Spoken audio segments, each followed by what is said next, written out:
Previously, T3 mentioned downloading some information earlier. Amongst all the data, he says he found a holo recording of Surik's trial. We have not lost a Jedi this day. You felt it. She has lost herself. She is no Jedi. She walked Revan's path, but she was not strong enough. Perhaps in many years we will call her before us and explain what happened to her and how she may be healed. Until then, she must accept her journey. But she may never discover the truth, and she will never know why we cast her out. They must visit each of these worlds, find the Masters, and obtain answers. Surik will instruct the Masters to meet on Dantooine and collectively establish a course of action against the Sith. This, in total, leaves 4 destinations to cover before the Dantooine gathering takes place. Those are Atris's records you have stolen. What the hell are you doing on our ship? I have come to join you. But of course, what does one more matter to our journey? I do not see the harm in instructing you in some basic principles. The two continue their training for several hours. Eventually, exhaustion takes hold, marking the end of the training session. This training emptied the remaining energy in Surik's reserves, and she decides to use the time left to reach Nar Shaddaa to get some rest. Well, here we are, the Smuggler's Moon. It's the gaping maw of Nar Shaddaa, swallowing all the cargo and spaceport thugs the galaxy has to offer. She has not been to either, but from what Surik heard, it is a good thing Master Zeskayel did not choose the planet of Nar Shaddaa as his destination. It means glorious jewel in Huttese, but don't let that fool you. Trust me, we're not going to go anywhere near the place unless we want to be washing the stink out of our clothes for the next few years. That bad? I didn't think anything could compel you to bathe. You spend all day thinking up that joke? Maybe you and Beodur should start a circus. I fail to understand the reference, though I doubt your explanation would prove worthwhile. Anyway, Mandalorians, mercenaries, war veterans, and pilots from the Mandalorian Wars and the Jedi Civil War ended up on Nar Shaddaa, from all sides of the conflict. When the last war ended, there was no place left for them to go. Nar Shaddaa's a rough place and easy to get lost in. Or for someone to get lost. If we wanted to keep out of sight from the Sith for a while, you couldn't pick a better spot. A perfect place for a Jedi to hide, which makes finding one an additional challenge. It won't be easy. There's so much traffic on Nar Shaddaa, finding anyone on the moon's surface is going to be hard. We're going to touch down in the refugee sector. There's a lot more traffic there, and it's harder for people to spot you coming in, or find you once you arrive. You speak of this place as if it is familiar to you. Anyone flying the Star Lanes has docked on Nar Shaddaa at least once. I wouldn't want to live there, and I doubt anyone does by choice. I've plotted a course for the refugee sector, and we should touch down within the hour. Once we're down, we should finally be able to breathe easy. There's no way anyone's going to find us here. This gives just enough time for Surik to prepare and catch up on relevant galactic history in the years she was absent. The last notable event for her was the destruction of Malachor V. It marked the fall of the Mandalorians. The Council then called all the Jedi to return and answer for their actions. But Revan and Malak and all who followed them aimed their ships to the unknown regions of space. She was the only one who returned to the Jedi, but was exiled, and that is where her knowledge of galactic events ends, apart from the few rumors that reached her ears during her travels. Kreia and the crew tell Surik of the history that is common knowledge for most. After her exile, she learns that Revan and Malak eventually returned from the unknown regions, but they were Jedi no longer. Something must have turned them to the dark side while they were out there, for they departed as Jedi, but returned as Sith Lords. Revan and Malak, and all the Jedi that served them, turned against the Republic and the Jedi Order. Jedi fought Jedi. Revan was ambushed by the Jedi and captured. Malak continued to wage war in his master's place, inflicting terrible wounds on the Republic. Wounds that bleed still. Most interestingly, she learns, Revan was not only captured by the Jedi, he was changed, his memories wiped by the Jedi Order, so that they may use him against the Sith. In time, he would understand what happened, and with the help of Bastila Shan, he was redeemed to the light. In the end, a redeemed Revan faced Malak and defeated him, marking the end of the Jedi Civil War. When Terrace was destroyed, it showed Malak's heart through its execution and intent. It was brutal, without finesse. Yet with Revan, he spoke through battle and tactics in a way one could never do in words. He showed his heart at Malachor V, and finally at the end of the Jedi Civil War. I believe he was speaking to Malak in that final battle. though few knew it. What stronger display than death for conveying one's sense of being betrayed by one's own student? Revan's anger must have been great indeed. To claim to know anything of Revan's choices, or what lay in his heart when Malak fell, is conceit, servant of Atris. And whether Revan had any choice in the matter at all is something else you should consider. The Force is a powerful thing to wield, or deny. But to say that seems an untruth based on what I know of the Jedi. The Force can drive others, but there is still choice, is there not? But at what point does the power the Force exerts submerge any attempt at choice or free will? If there is no choice in the Force, then our teachings and our actions are for nothing, and I refuse to believe that is true. You have taken a complicated question, servant of Atris, and you have trivialized it with your answer and lack of experience. Regardless, I would have liked to have been there for that final exchange and seen the truth of their conflict with each other, as perhaps you would have. The only person who can say what happened in that final battle aboard the Starforge is Revan, but no one knows where he is now. After Malak's defeat and the end of the Jedi Civil War, the Republic and the Jedi entered a short era of peace. Revan and Bastila married, for it is said that it was their bond that redeemed him from darkness. She regrets not being there to witness the moment the Jedi Masters were made aware of that particular decision. She also wonders if Revan ever thought of finding her after his return. She cannot help but wonder what he would tell her now. If they meet one day, would he even be the same person she once knew? Her thoughts begin to drift around him, the past, Malachor, but she quickly recaptures them, for such things are of no consequence at the present moment. Continuing with the historical timeline, not too long after the end of the Jedi Civil War, however, Revan departed into the unknown regions once again, but this time on his own, even leaving Bastila behind. She is no doubt in hiding, if she has not been found by the Sith. A part of her wishes to seek her out, but given the present situation, it would be best to do so after the Sith threat is dealt with, if it is dealt with. It has now been around 3 years since Revan departed, and there has been no sign of him.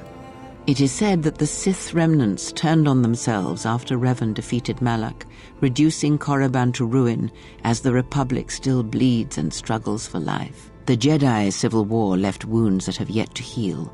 We shall see if the Republic has the strength to survive.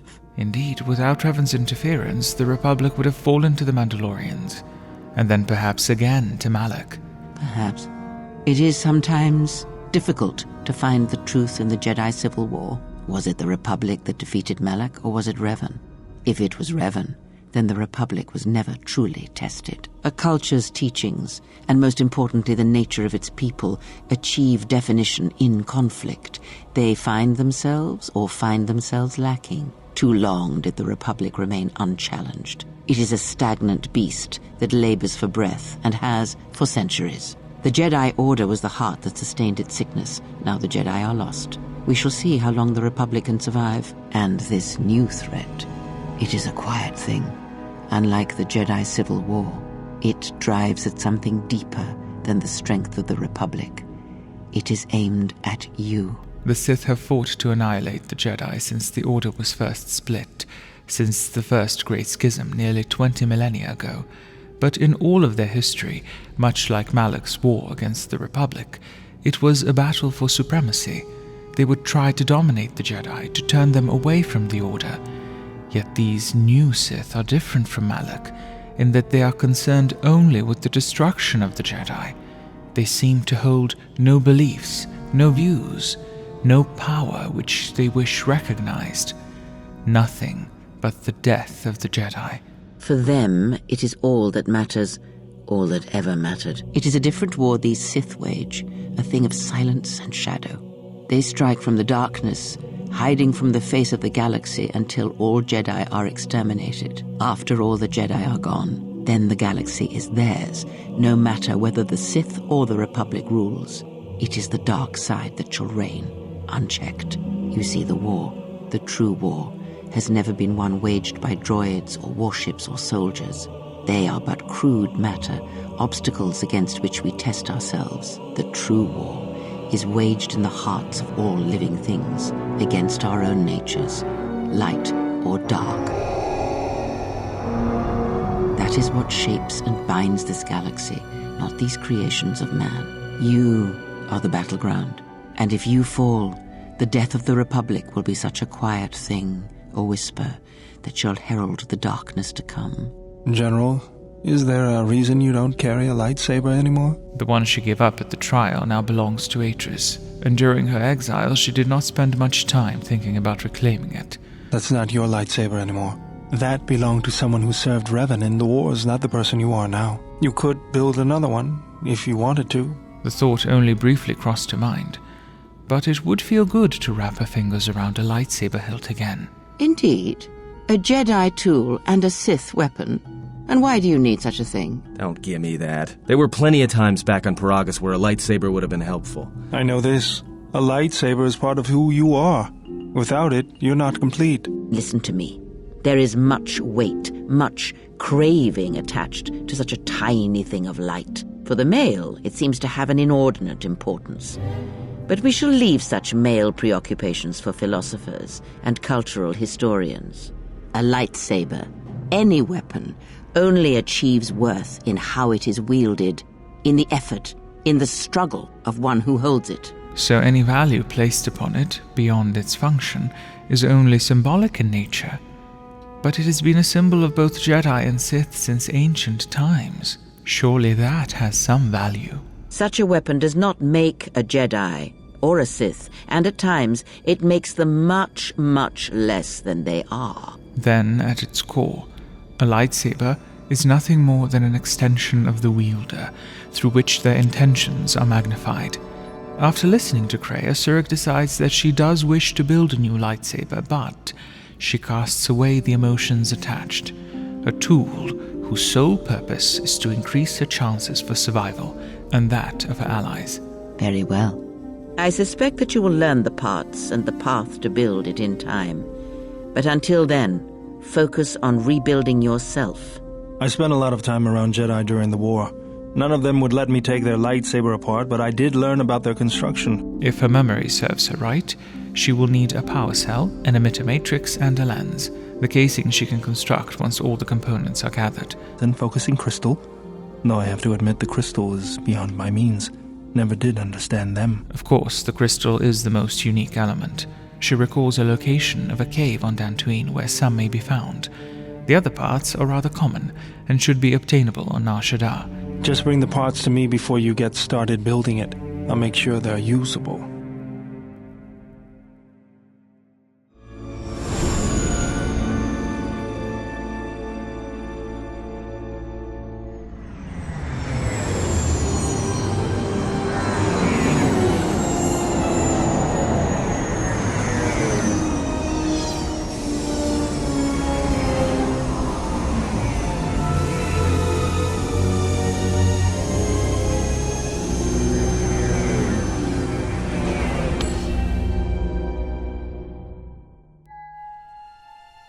Ah, the beautiful stench and decay of desperate living. This moon, it teems with life. It is difficult to center oneself. Welcome to Nar Shaddaa. Towering buildings kilometers high and miles deep, with canyons so wide you could have a dogfight in them. Word of warning, watch where you step, or you'll fall for hours. The mass of people, the rush of their emotions. Finding a Jedi, or anyone else touched by the Force here, will be difficult. Verily, the contrast is so intense even to her weakened senses. She has never felt a world so alive with the Force, and yet so dead to it. Certainly a place to get lost in. Hopefully the Ebon Hawk will be alright here. It does feel a bit exposed. Maybe a little, but landing here means we didn't have to transmit our ID signature. You know what trouble that always brings. In fact, while we're here, we should get those signatures changed. Wouldn't make us such a target when we enter a new system. Alright then, let's move out. Where are we headed exactly? It does not matter where we go. If what we seek is here, we shall come upon it in due time. Yeah, if you want to stay on the ship and meditate some more, don't let us stop you. The first step would be to stock up on supplies and potentially get some better equipment. There should be a central trading hub up ahead. Their stock's probably not the best, but they may have some things worthwhile. Surik delegates tasks to each member of the crew. Beodio and Atten will look into changing the ID signature of the Ebon Hawk, as well as stocking up on equipment, food, and repair components needed for the Hawk. Given the nature of this world, it would also be wise to have a medpack at the ready. Kreia and the Handmaiden will accompany Surik as they explore the area and ask about any signs of Master Zez-Kaiel. Given the fact that there is a bounty on living Jedi, that might be a good starting point. Well, that means finding either a bounty hunter, a ranking member of the Exchange, or someone willing to talk, none of which are too appealing. Bounty hunters in the Exchange are going to want to shoot you, and someone who is willing to talk to anyone, which means trouble. The bounty is a waste of our efforts. All that matters is the Jedi. The intentions of the thugs of this moon are of no consequence. But this moon does not get any smaller while we wait. This sector is as good as any place to begin our search, so let us begin. All right, if you have any questions, just ask. We should be able to leave the ship here as long as we want. No one supervises these landing pads anymore. As the search begins, Surik quickly notices the challenges of this world. The poor, helpless, and the desperate, none of which provide any answers. Jedi Master? Are you crazy?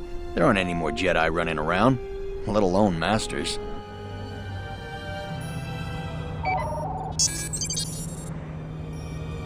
Sure doesn't look much like a Jedi. And it looks like you're not alone. Who are you? Their path leads them to a Trandoshan named Vosk, who, to her surprise, immediately addresses her as a Jedi. She has nothing to fear from him, though, for he is no longer a bounty hunter and provides her with useful information. He shares that her presence has been noticed already. This is because, alongside the bounty on any living Jedi, someone in the Exchange crime syndicate has placed a bounty on her head specifically.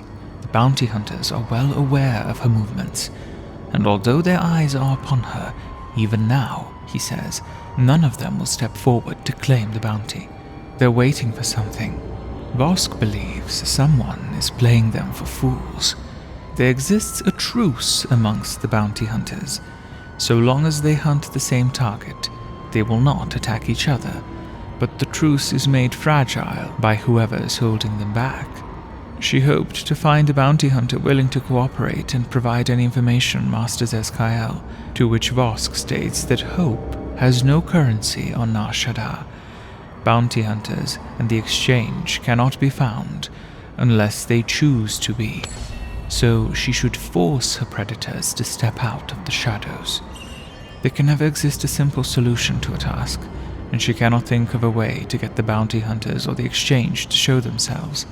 This world is complicated, where bounties are commonplace, as are people in need, crumbling under debt, lacking food, help, and rarely anyone willing to provide it. It is slowly becoming a burden to bear. Your thoughts are disturbed. I can feel them like a shiver running through you. This world radiates with desperation, more so now than when they landed. It is Nar Shaddaa, the true Nar Shaddaa that you feel around you. It is this moon, with the metal and machines stripped away and the currents of the Force laid bare. I'm surprised you can feel it. I fear the damage to you had deadened you to such perceptions. What you feel is the echo of the minds of these creatures within the Force, their anger, their greed, their desperation. It is life. It is but the vibration of minds driven by life struggles. The struggle to feed, to take, to mate, to fight. It is the way of things. But the anger and desperation, there must be some way to heal it. One might as well heal the universe. But such manipulation is possible, yes. It requires that one be able to feel the critical point within the fractured mass, and know how to strike it in such a way that the echoes travel to your intended destination. So it is possible to control the flow of the world on such a colossal scale. Not in the sense you understand it. The ability to fool the minds of others, to dominate them on a massive scale that you speak of, is not achieved best through raw power. Dominate? She does not wish to manipulate the world around her, but to help it heal. Healing is manipulation, and if you do not realize it yet, then you will discover that an act of healing depends largely on your perspective. Manipulation is done through propelling events, or selected ones, into motion. It is done through teaching, through example, and through conviction. And the greatest of victories are not manipulations at all, but simply awakening others to the truth of what you believe, of hearing it echoed around you in life. In this moment, it feels as if she is in tune with the flow of the world around her, standing directly in its currents. How long will she feel this sensation, she wonders? For as long as it lasts. Like life, such waking moments within the Force are rare, waiting for the right moment when the critical point is struck and the sound rises. But let us be silent. Words and thoughts are distractions. Feel this moment, for as long as it will last. Feel life as it is, with the crude matter stripped away. She allows the currents to flow through her, like water through open hands. The sensation is startling, uncomfortable, yet exhilarating, for it is life in its realest form. It is also familiar, this flow of the Force. Within minutes, the sensation weakens as the stream splits into separate currents, and the echo passes her. As the critical moment draws to a close and ultimately ends, she exhales and feels her grip on the Force strengthen, like the atrophied muscles of a hand finally beginning to clench.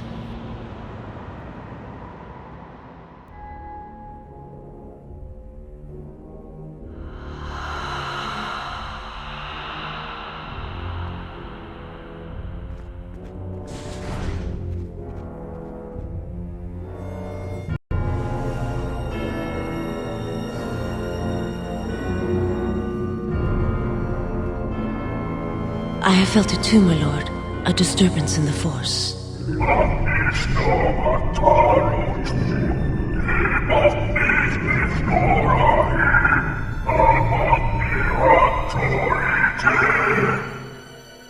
It was difficult to make out, my lord. At first it was such a quiet thing.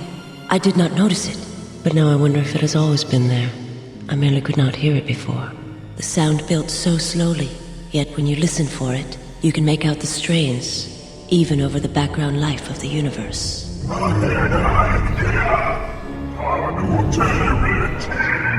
Do you feel it is a...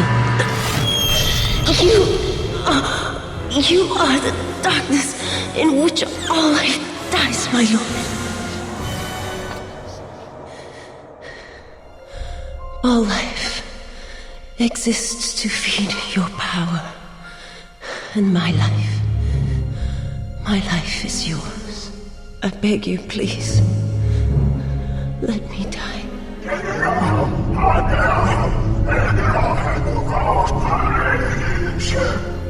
Yes, this disturbance echoes through the Force. I can follow it to its source and bring it to you.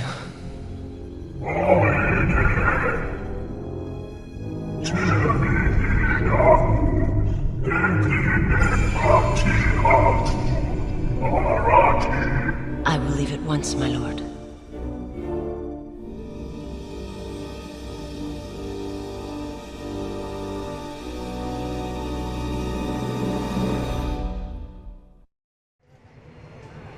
Keep back. I am ill. Contagious, the others say. I was well just yesterday.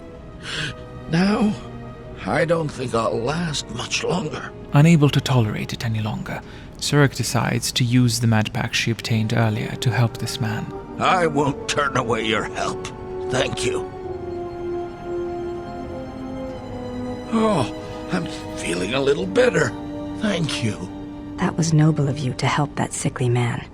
You put your own life at risk to save others. I admire your bravery. If you seek to aid everyone that suffers in the galaxy, you will only weaken yourself and weaken them. It is the internal struggles, when fought and won on their own, that yield the strongest rewards. You stole that struggle from them, cheapened it. But there comes a time when one must ask for help.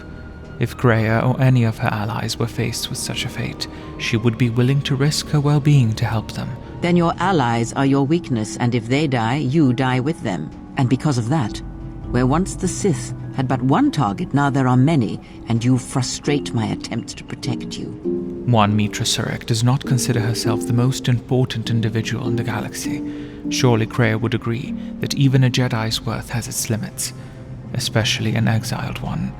She is willing to risk it to preserve the lives of those she cares for. Otherwise, what is the purpose of living? The currents of the galaxy, of nations, of peoples, may all stem from such small kindnesses. Every small weakness, small fracture that you create weakens the whole. If you care for others, then dispense with pity and sacrifice, and recognize the value in letting them fight their own battles. And when they triumph, they will be even stronger for the victory. If you ever weakened yourself in such a way for me, I would rather suffer and die than have you demean yourself for me. That is not who you are, who you can become. But what if this is simply who she is? Someone who will sacrifice herself to aid others? Then you do not know yourself, and you will die a fool's death before you are ever tested. What is done is done. She refuses to be punished for saving someone from the brink of death. If you do not wish to hear it, then you will remain deaf to everything around you, and that shall be punishment enough. If she chooses not to listen, she will only bring harm upon herself. She helped the man heal, but he does not know how to do it himself. He will inevitably fall ill again, and she won't be there. Perhaps she could have set him on a path where he could eventually do it for himself. In a way, she has stripped him of that knowledge. In the end, Surik does not entirely regret her decision, but she acknowledges that it was pity that drove her to act, rather than the desire to truly make an individual stronger.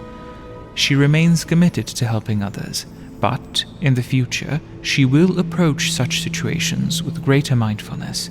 That is all I ask. The Force binds all things.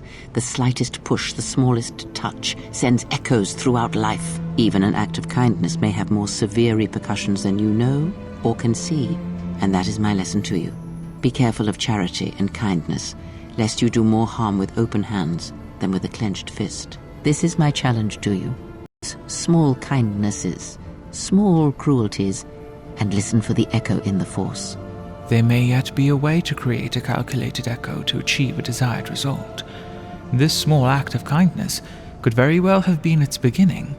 If she involves herself more, she might make things more challenging for the exchange, making it more difficult to suppress people. This will make her a problem until they finally show themselves.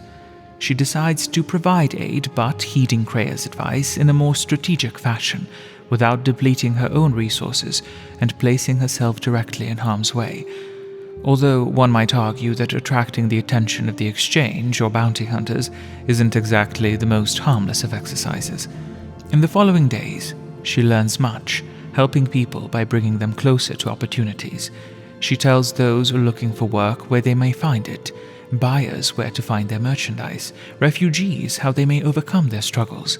Often she leaps to their aid to do the work for them, to eliminate a threat, to negotiate a deal. But she quickly stops herself, for she will not be here forever. The world must learn to heal itself, to struggle and fight without her to hold its hand.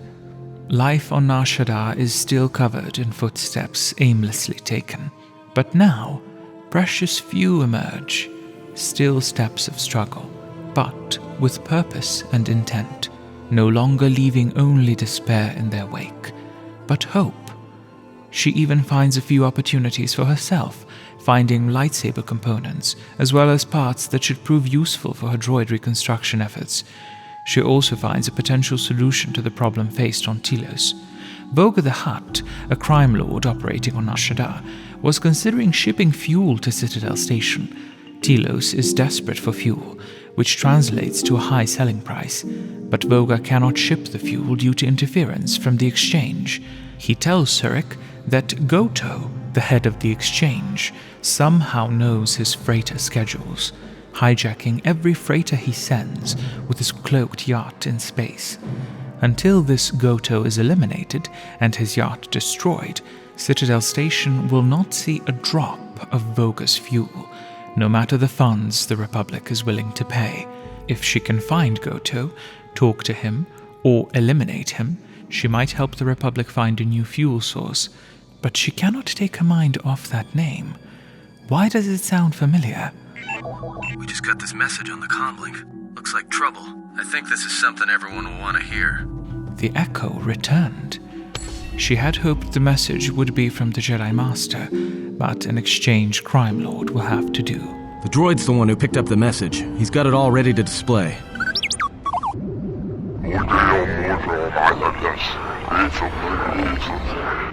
Welcome, Meetra Surik. I regret this message has taken so long in reaching you, but I only recently became aware of your presence on Nar Shaddaa. I am Visquis, a representative of an exchange of shipping interests here on the Smuggler's Moon. I am expanding an invitation to you to join me in my private lounge within the KOTOR, where we may speak without being disturbed. I wish to discuss something of mutual interest concerning your past profession and prospects for the future. Do come alone. One human in my presence is more than enough. Well, good thing it's not a trap. What are you talking about? It's obviously a trap. Why do you say that? It may be a trap, but traps work both ways. This Visquis, his kind is spread through the lower reaches of Nar Shaddaa, and he may have information. But the choice is yours. If you go, you will have to go alone. It's just off the docks, near one of the far traffic pylons. He's got you at a disadvantage there, though. The place is filled with cyanogen gas. One whiff of that and it'll be the last breath you take. Yes, the cyanogen gas attacks the skin and the lungs. Good thing they kept one of the spacesuits left aboard from Paragus. Besides, you'll need a full bodysuit if you want to remain disguised.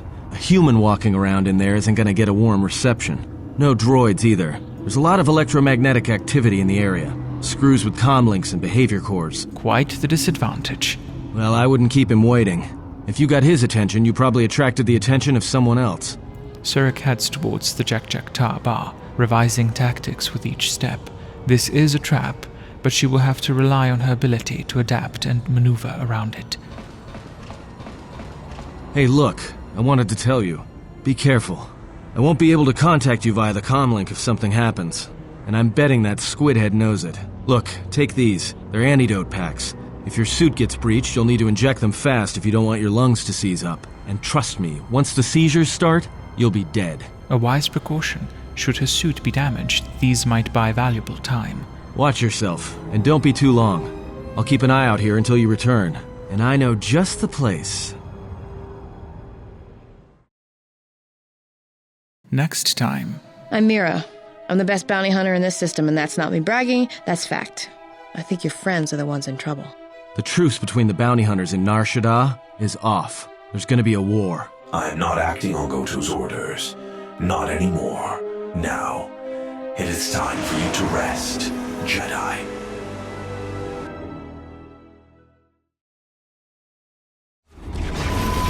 Greetings, historian.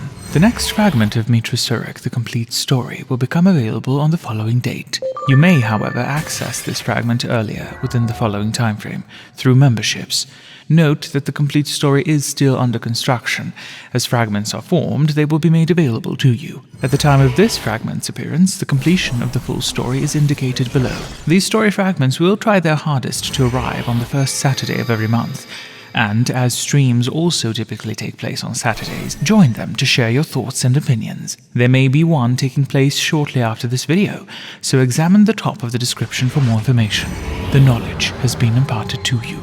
Upon our journey, the pieces shall fall into place.